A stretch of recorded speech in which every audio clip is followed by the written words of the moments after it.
So let's take ourselves down deep inside and take 3 deep and conscious breaths together.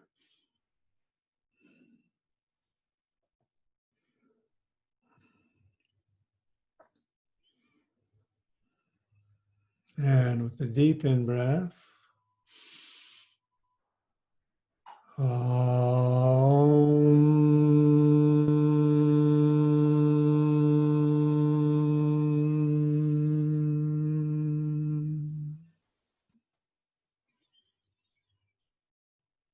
Shanti, Shanti, Shanti.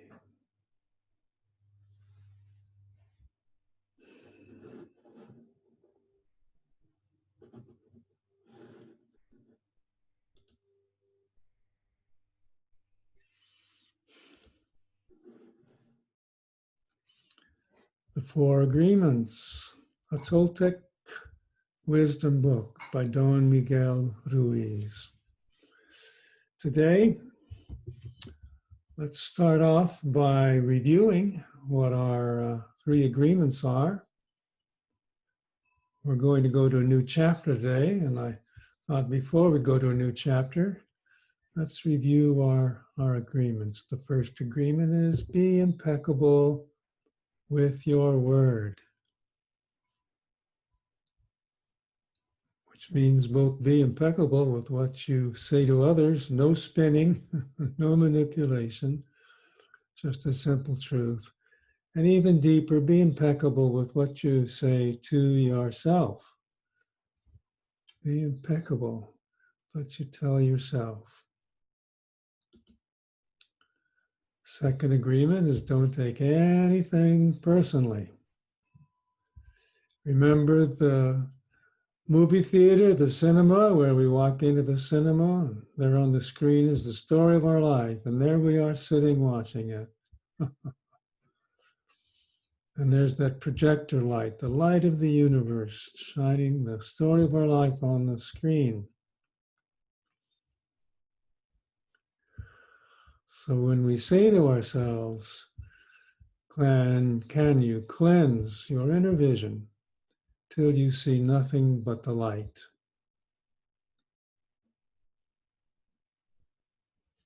And memories of other people or other things in our life come up, we can just remember that projector light shining on the screen. That's the light of the universe. And all the little stories on all the screens and all the people in the world are just stories on the screen. So we don't need to take anything personally. They're just stories. All the little cinemas. I find that really useful when somebody says something or I read something that upsets me. I just say, well, let me cleanse my inner vision till I see nothing but the light. That projector light, all those stories on the screen. So I don't need to take it personally. The third agreement, don't make assumptions. Don't make assumptions. We'll actually delve into that a little bit more today in chapter 6. Don't make assumptions. Don't make assumptions that whatever you hear is necessarily the real truth. It may just be symbols. And at a deeper level, don't even assume that the things you believe so strongly represent the real truth. Step back and take things we think a little more lightly.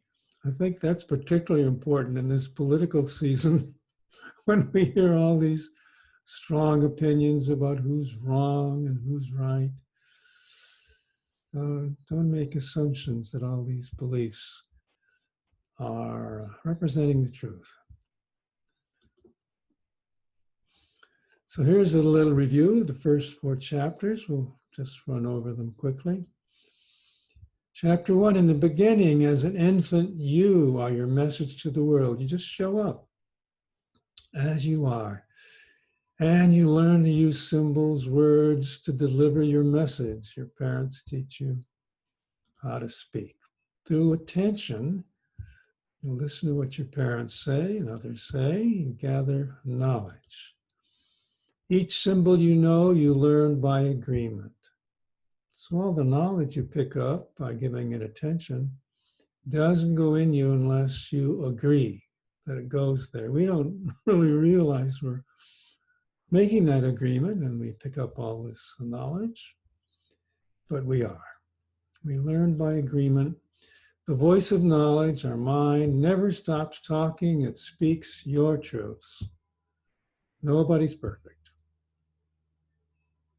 Of course, we know nobody's perfect really isn't the truth, is it? But it might be a personal truth. Part of that voice of knowledge. That was chapter 1. Chapter 2, we looked at symbols and agreements. Every thought, every belief in our mind has a meaning, anchored in the body by emotion. That's why our beliefs feel so real, and our thoughts feel so real, because they're anchored in the body by emotion. And generally, that emotion is the feeling, I want to be right. I want to be right, not wanting to feel that I'm wrong. But not because it's real, the thoughts and beliefs, or it's the truth. It's just an agreement with ourselves and everyone else who learns the symbols. Virtual reality. Just agreements, all those thoughts and our beliefs. But what we do with our awareness of what is truth and what is virtual, that is endless. We can always use our awareness to bring ourselves back to what is truth and what's the reservoir of knowledge in our minds. Chapter 3, the story of you. The real you is unique, physical. It is the truth. What you believe about yourself, your opinions, your judgments, are not important unless you want to create a better story about yourself. Unless you want to create a better story, truth or fiction, your story is as close as you can get by using symbols. Be impeccable with your word means never using the power of the word against yourself. Never using the power of the word against yourself. It means only being willing to accept a beautiful story. No sad stories. No stories of suffering. Use the word in this direction. Love for yourself. So whenever our story isn't beautiful and we're suffering or upset or angry, maybe there's some way we're not being impeccable with your word. My goodness, this sure brings to mind some incidents I've had in my family recently where I was not feeling life was a beautiful story. And I really haven't looked to see where I wasn't being impeccable with my word. I guess that's some homework for me. Chapter 4, every mind a world. Imagine you were looking at your life in a cinema. You assume that other people knew you so well. When they don't do what you expect, you take it personally and react with anger or irritation or annoyance. We thought people knew us. When you use the word to create a lot of conflict and drama, then you've used the word for nothing. All those stories. Doesn't seem like nothing when we have dramas going on. I can attest to this. They just seem so real and they sort of absorb our whole thinking, the drama.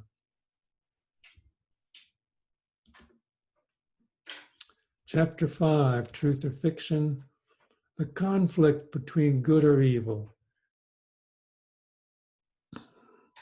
We think there's a conflict between good and evil. It's often part of the national dialogue. We're the good guys and the other guys are the evil guys. I was watching the TV last night, and they have a Ken Burns story on the Vietnam War and some of the soldiers going into the war. What they had to say is, we went into the war knowing that we were good. And the reason we had to fight was there was evil out there. And yet we've learned that there's no conflict between good and evil. The conflict is between truth and lies. Truth and lies.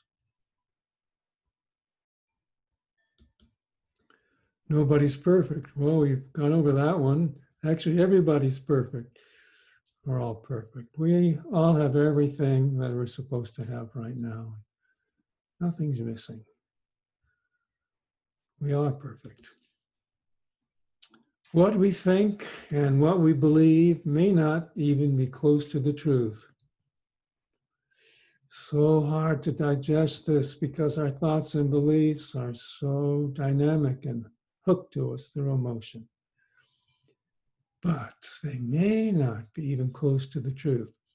We can see this in others when we see others having thoughts and such strong beliefs, and we're noticing, gee, they're not really even close to the truth the way I see it. And yet we do the same thing. How can we step back from our own minds and use our spiritual practices to see what's true and what's not? So don't make assumptions. I think that's the end of the summary of the first 5 chapters. We're going to head on to chapter 6 now. Any questions or comments?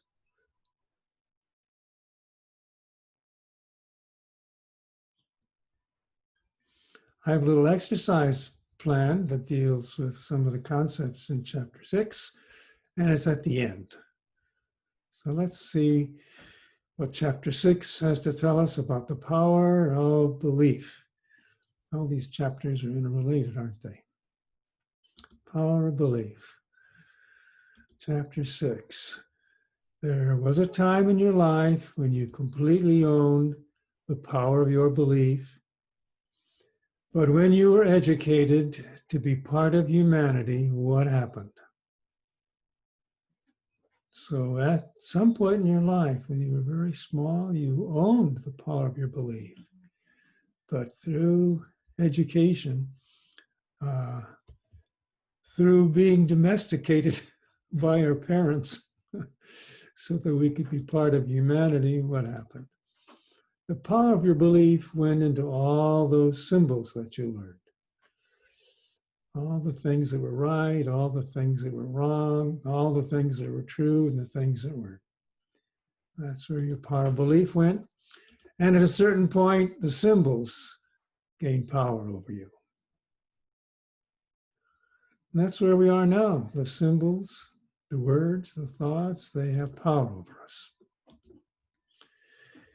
All right, here's an example, a familiar one. So we're back in grammar school now. Here we are. Somebody says, you see that kid? She still believes in Santa Claus. And the other kids snicker. She still believes in Santa Claus. The older kids say about us. All right. So there we were believing in Santa Claus, and the older kids are snickering. How did you feel when you found out about Santa Claus or the Tooth Fairy? You remember? How did you feel? I think I'm noticing some feelings coming up in the faces. How did you feel? Let's see, how did I feel? When I found out about it, I didn't want to let on that I knew because I felt I was in on a big secret. And I realized my parents were pretending, but How did I feel about them having deceived me like that? I'm not sure. I knew they loved me, but I guess I realized that I shouldn't take everything they said seriously. How'd you feel about Santa Claus? He knows when you've been good or bad, so be good for goodness sake. Remember that? It's the way the songs and the culture and the parents can help train us to be good, because we can't do anything bad in secret even, because Santa Claus knows about it. So be good for goodness sake. We sang that song. And we believed it at a certain point in our life, one of our beliefs. Now we look back on it and say, well, that was just childish, but we believed it strongly. It's just not fair. You were good all year long and you asked Santa for a bike. I remember I wanted a bike when I was a kid. Actually, I had a bike, but I didn't want that bike. I wanted a bike like the kid up the street had. I had a one-speed sort of heavy bike, and he had a lighter weight bike that had 3 speeds and had a little gear switcher on the handlebars. That's what I wanted. I was good all year long, asked Santa for a bike, didn't get a bike, got a new coat or a fountain pen. There's something practical that your parents thought you could use. A neighbor kid, it turns out, was very bad. The neighbor kid gets a bike for Christmas. Not fair. Injustice. It's not right. You feel the injustice of it. This is not right. I've not been treated right. That other kid was treated wrong. He got the bike.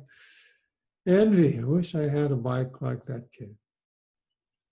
Really wish I don't like my bike anymore. I wish I had that bike. And some anger. You know, your parents are rich and have limitless money. That's what I used to think. Even though sometimes they might complain about money. Heck, they could have bought it if they wanted to. They had plenty of money.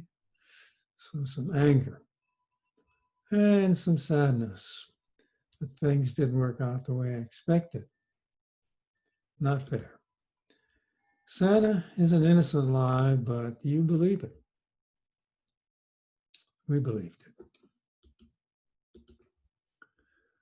From now on, I won't be good.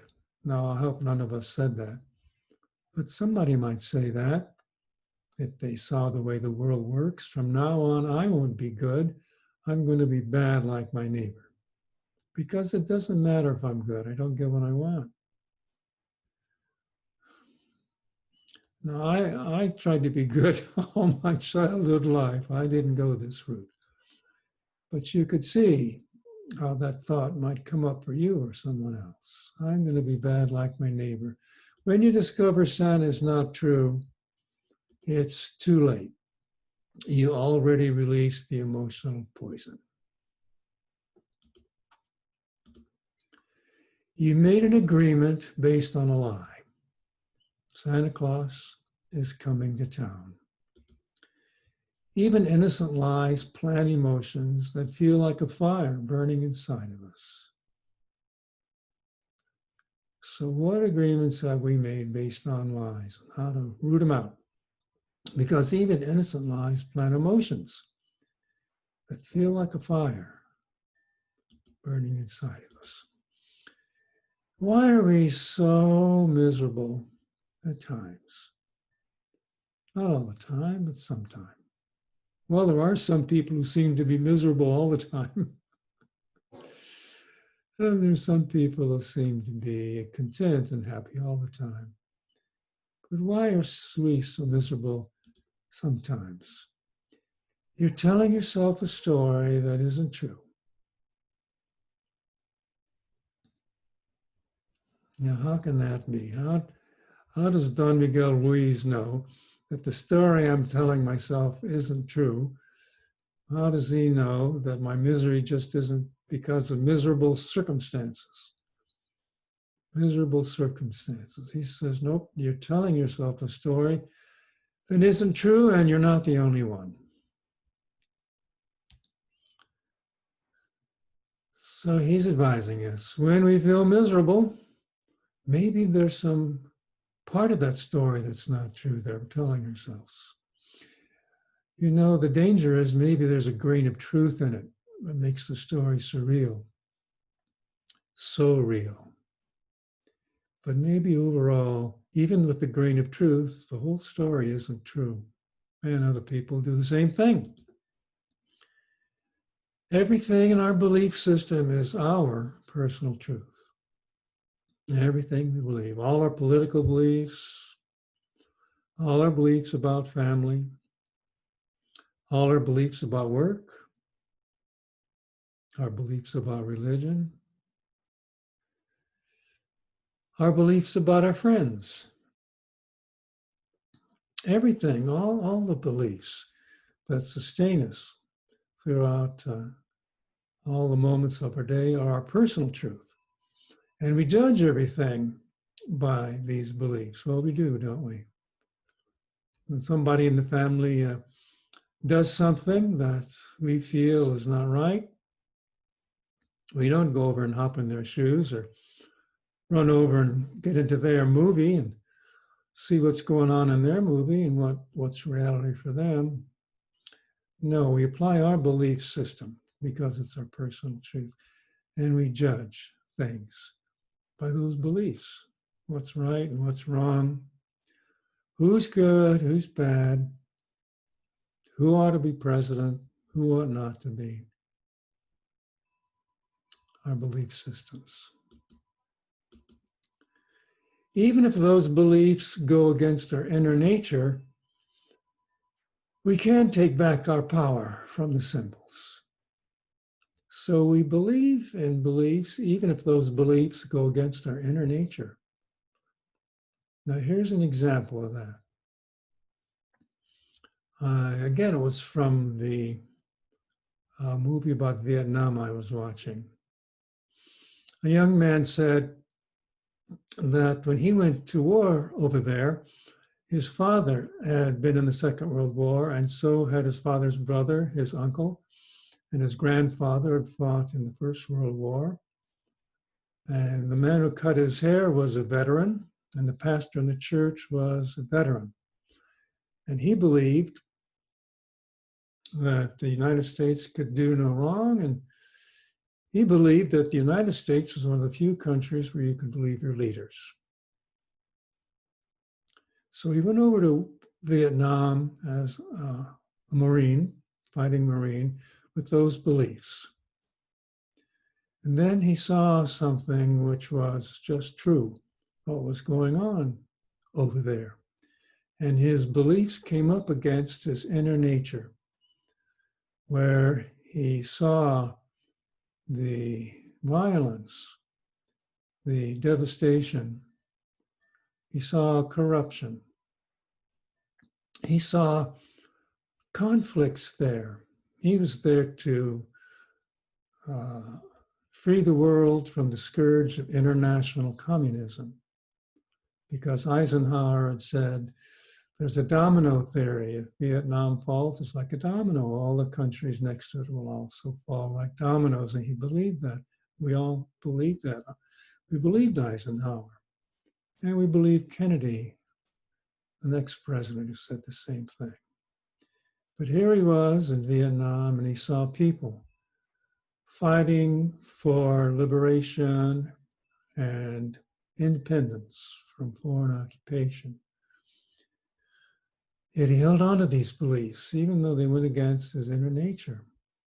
So we have that same issue, a conflict between our beliefs and our inner nature. So how can we take power back from the symbols, the beliefs? How are we going to do that?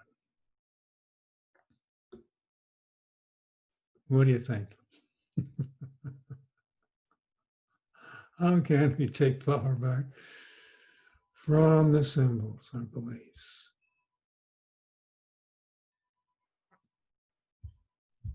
What's the steps we need to take? Where do we need to place our attention? Where do we need to focus our awareness when our beliefs, we're just a little uneasy with them? They don't seem to be working. Seem to have lost our power to our beliefs.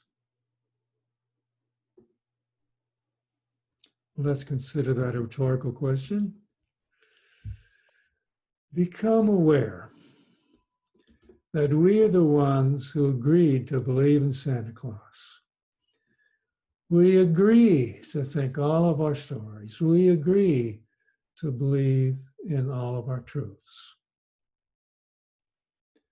So that's the step, the intellectual step that Don Miguel Ruiz advises us. We'll do a little exercise later on where we can play with this. Become aware that we are the ones who agreed to believe in Santa Claus. We may not remember agreeing at the time we believed in it. We just heard it. Our attention was on our parents. They talked about Santa Claus. The other kids believed in Santa Claus. So we saw no reason not to believe in Santa Claus, and we did. Even now, we agree to think all of our stories, and we have an agreement with ourselves to believe our personal truths. So just that awareness that these are agreements helps us to get a little perspective on our thinking, our thoughts, and our beliefs. They're agreements. We can choose to take our power back. The question for us is how. I think we've seen the hint here, noticing things are agreements. How do we take our power back? So, how are we doing on time? Oh my goodness, it's 10:30 and we have an exercise. Well, let's see how we go, because this exercise is pretty much going to close us up. All right, are we ready to do a little exercise to get inside of how what we believe and see if there's anything there that we want to work on? All right, let's all take a deep breath. Me too. And jump in. So here's the exercise, folks. As we breathe into the space, breathing in, breathing out, breathing in, breathing out. Think of an emotional stimulus you experienced in your life. Think of an emotional stimulus you experienced in your life. You may have many, just pick one. You may pick a recent one, or you may pick an old emotional stimulus you experienced. But just pick one and settle on that one. And let's use that one in our exercise.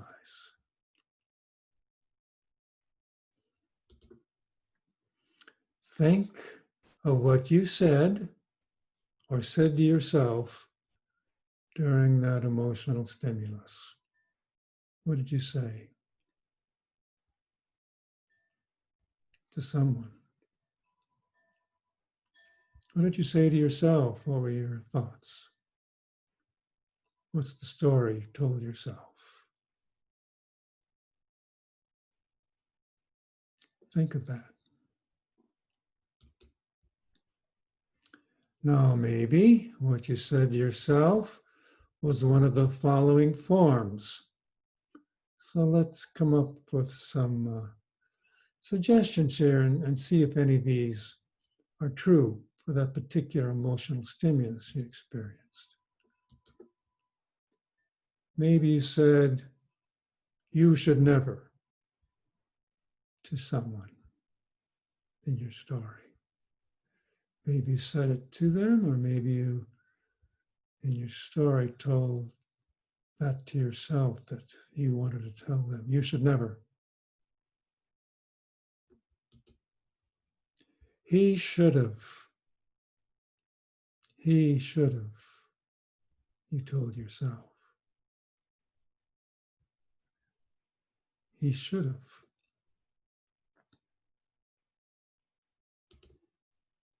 She could have.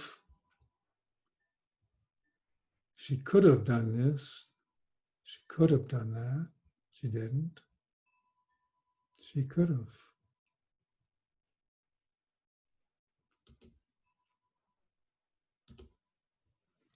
I'll never again. Here's where you make a resolution.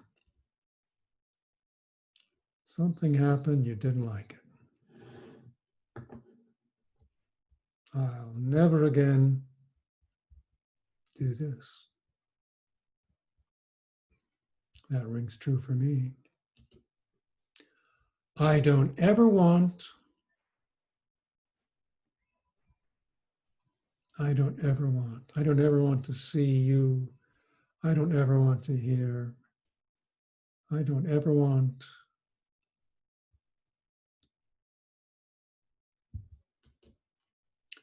I hope in future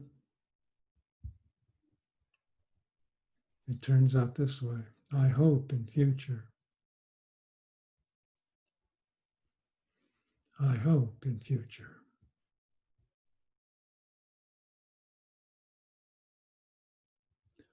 I'll always remember. You know, you may have been thinking of an emotional stimulus that was very pleasant, not negative. In which case you may have told yourself, I'll always remember. I'll always remember what she told me, what I heard. I'll never forget.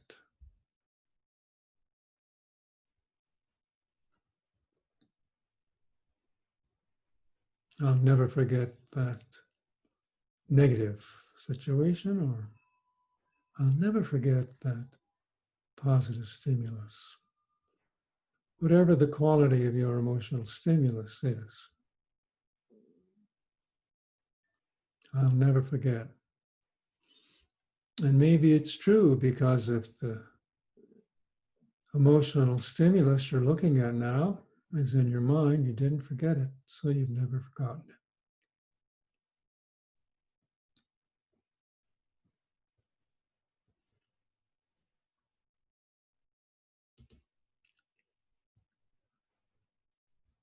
The power of agreement.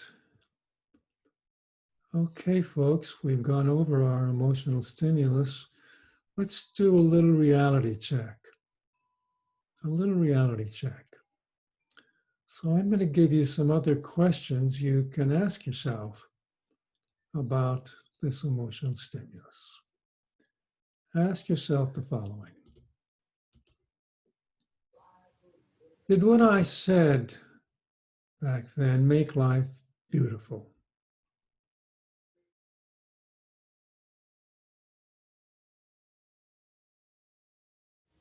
Maybe your emotional stimulus was a wonderful thing and it did make life beautiful. Or maybe it was a negative one. Did what I said back then make life beautiful?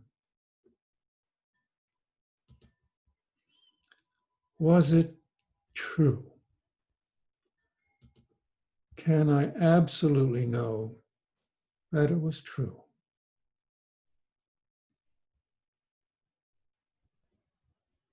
Was it really, really true? How did I react? What happened when I believed this thought?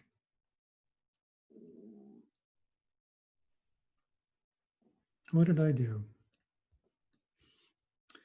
If we look at these questions as I've looked at them when I prepared this for us, it reminded me of the three gatekeepers to speaking, an ancient saying from the Arab world. There are three gatekeepers before we speak. The first gatekeeper is it true?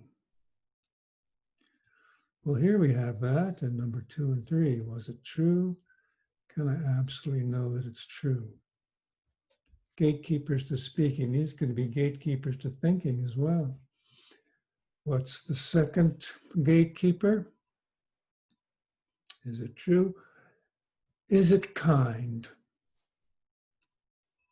Remember that? First gatekeeper, is it true? Second gatekeeper, before speaking, is it kind? In other words, does it make life beautiful? Does it make life beautiful? And the third gatekeeper is it necessary? Many times when we're about to speak, something may be true, well, it may be sort of kind, but is it necessary? Is it necessary? So how did I react? What happened when I believed this thought? Was that all necessary? Power of agreement. The turnaround. Well, if you're ready to play a little intellectual game with this to loosen its power over you, we can do this. Turn your statement around. State the opposite of what you believe to be true.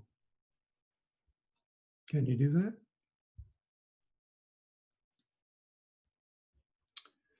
Turn your statement around. State the opposite of what you believe to be true. Experience deeply the opposite. And while you do that, I'm going to take a 1-minute break. So experience the opposite.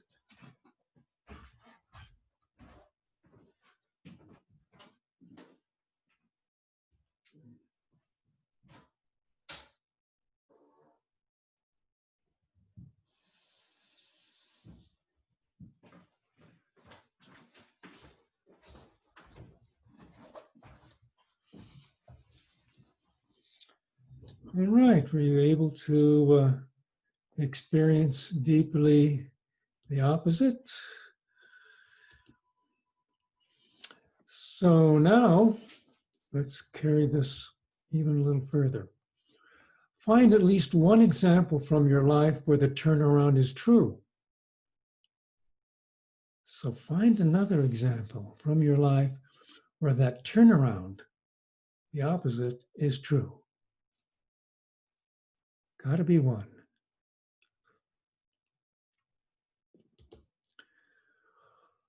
Alternatives may bring you peace.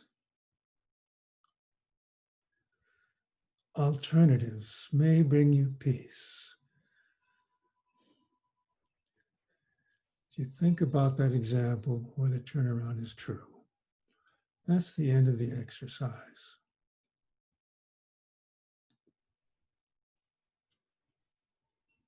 An example where the turnaround is true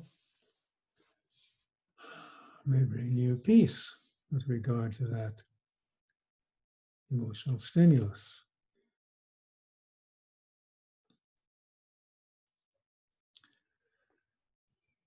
When I drank that pot of tea for breakfast, I knew I wasn't going to be able to get through an hour of secondary circle.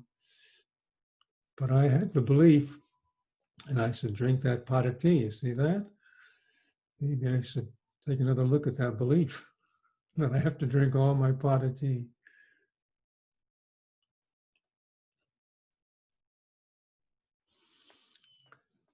All right, any comments or questions about that exercise? Were you able to make it real for yourself?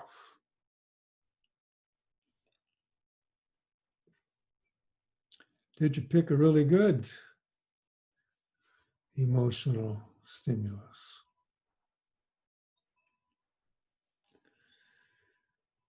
Did an example of a turnaround stimulus come to mind?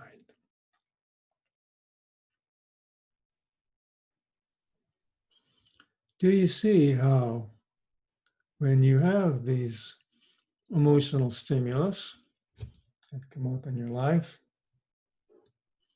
you can use another situation which is exactly the opposite to put that stimulus into perspective.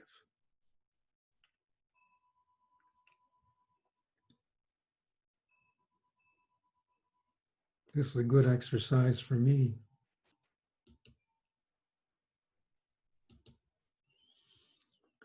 Well, am I willing to look at some of my old beliefs? Are we willing to look at them? Ones we may have picked up as kids, beliefs that perhaps are still active. Which ones ought we to pick up? How do we discern when we do our inventory check which beliefs we might want to take another look at? Well, if they don't make our life a heaven, whatever that belief is, and also make life a heaven for everyone else, everyone included in that belief, is everyone in that belief in living in a heaven besides ourselves? Maybe that's a sign that that's a belief that we picked up as kids that are still active. We can recover the power over everything we believe and never lose control over our own creation. We can recover the power over everything we believe so we don't lose control over our own creation. We're in charge, not the beliefs. Once we can see that we are the one who creates the structure of our beliefs, this helps us to recover faith in ourselves, our true selves. We are the ones who create the structure of our beliefs. We give our attention and we make the agreement to believe what we believe. So once we see that, see the structure, we can begin to recover faith in ourselves as opposed to how our beliefs run us. When we have faith in ourselves instead of the belief system, I think this is a big one. When we have faith in ourselves instead of all those beliefs about the way things are, what's right and what's wrong, who's good and who's bad, the way things shouldn't be, the way things should be. When we have faith in ourselves instead of the belief system, we have no doubt where that power comes from, and we can start to dismantle the structure. Not that we throw away our beliefs. Our beliefs help us get through every moment of the day, our structure of beliefs, the things we know are true. We don't have the intellectual time, energy, or the nature to look at every single thing we do all day long and check it out. No, our belief system serves us. But when it doesn't, then we have no doubt where the power comes from, where to establish those beliefs, and we can dismantle the power of the structure. If we no longer believe in all that we know that makes us suffer. So here we go. The things that make us suffer seem so real. Maybe we have to suffer, but even at the time we're suffering, just not so strongly believe in all those thoughts that are coursing through our minds. If we no longer believe in all that we know makes us suffer, then like magic, our suffering disappears, Don Rees says. I wish it were so simple. I've certainly tried it, and the magic doesn't happen for me. But we can head down the path, loosen the grip of the way we see things, our judgments, how other people ought to be, especially our parents and our kids. All we know that makes us suffer. To the extent we can do that, then the magic happens and our suffering disappears. And he reminds us, we don't need a lot of thinking. Oh my gosh, we think. We don't need a lot of thinking. What we really need is action. It's action that is going to make a difference, not thinking.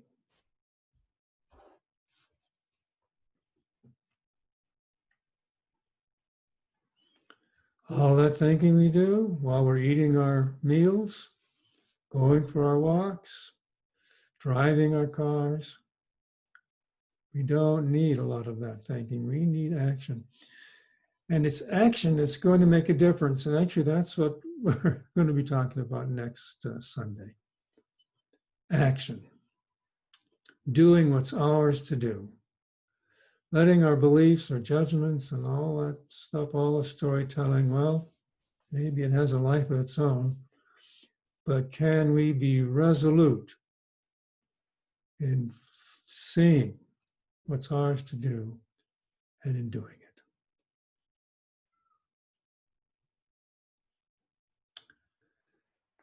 That concludes my prepared remarks for the day.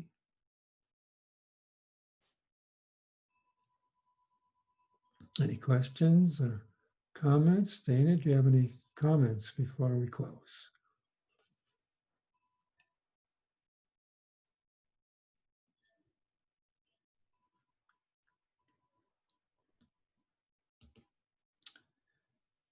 I've been asked to remind us that we have an opportunity to give and do our tithing to Unity of Fairfax using text to give or on the website.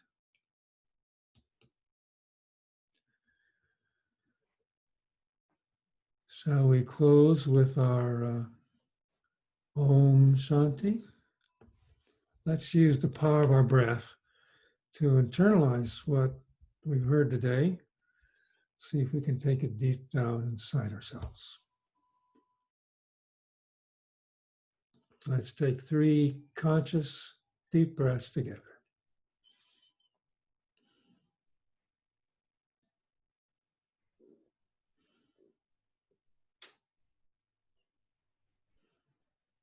And with a deep in-breath,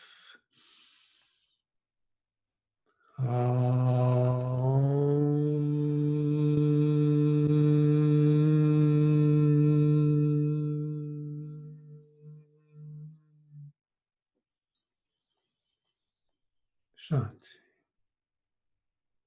Shanti, Shanti.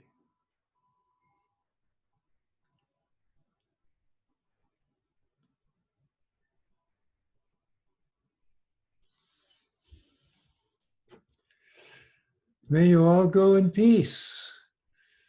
And You too. Thank you, Steve. Thank you, Jan. May you have beautiful thoughts. May I have beautiful thoughts. May you all have beautiful thoughts. Have a good day and week, both of you. Any final things to say before we close?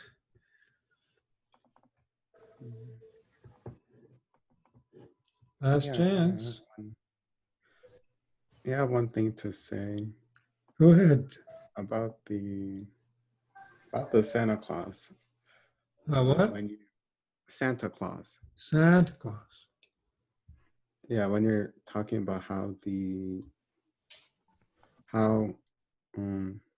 people like deceive us into thinking that Santa Claus is real, and how that works out. And I remember for me, like my parents didn't really talk about it, but I did see like a lot of like cartoons about it when I was young, about how like Santa Claus is gonna give you like presents and stuff on Christmas Day. And so I was actually really excited for it. But then obviously when Christmas came, then there was like nothing there. And I was actually like really sad for, I felt kind of cheated in a way. Hmm. And I thought it was kind of strange how people would like systematically kind of like lie to each other over this. And, um, hmm. Yeah, I thought it was kind of like a really strange thing. Hmm. It was sad, wasn't it? Yeah. I got it.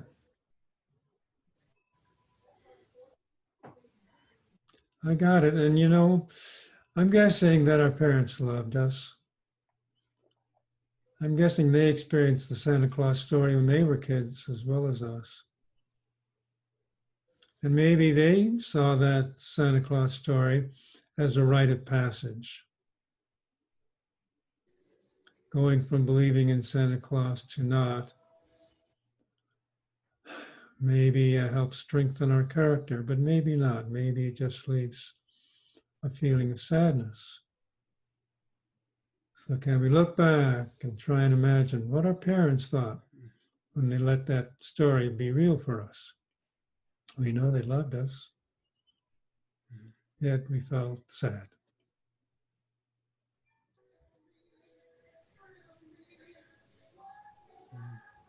Thank you for sharing, Dana. Stella. Yeah. Yeah, but I think that people really love each other. They're not gonna give each other misinformation intentionally.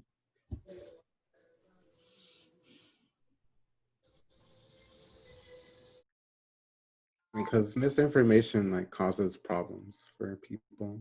So um, hmm.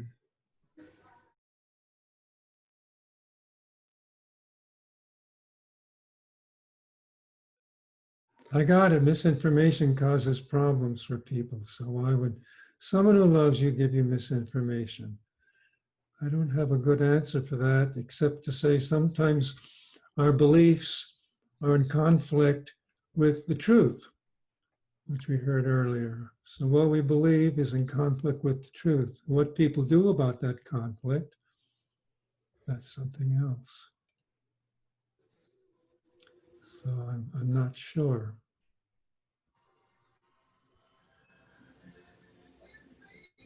But I got it. You felt sad. And now looking back on it, you feel judging the situation, there was something not right about it. People Mm, leaving you, is that right? no, I think it is kind of strange because like for example with don't mean to bring politics into it, but with the current president, everyone like complains about him not like lying all the time and not telling the truth, but it seems like that's what they did to us as kids. Yes.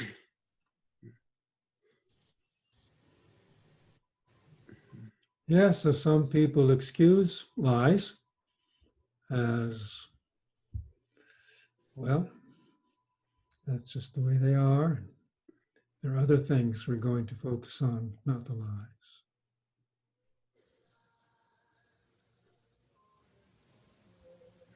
I got it. So I think what we can conclude, because it's about time to conclude, is hopefully these spiritual exercises help us become more aware of what's going on in our minds, more aware, so that we can take these new understandings or revisit these understandings of ourselves and take them deeper into our spiritual practice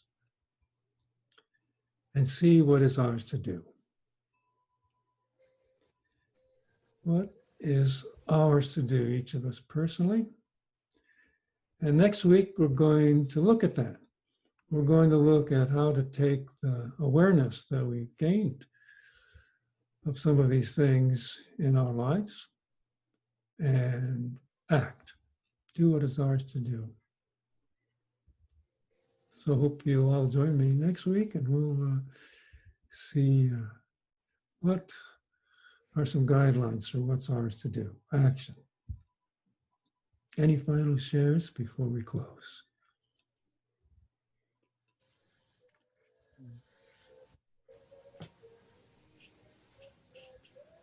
Nope. Dana, are you Yes, I'm good. complete? Yeah, I'm good for now. You good for now? Yes. All right. I'm good for now too. Have a good day. Have a good day. Thank you for participating. I so much appreciate it. Love you. Bye. Love Bye-bye. you.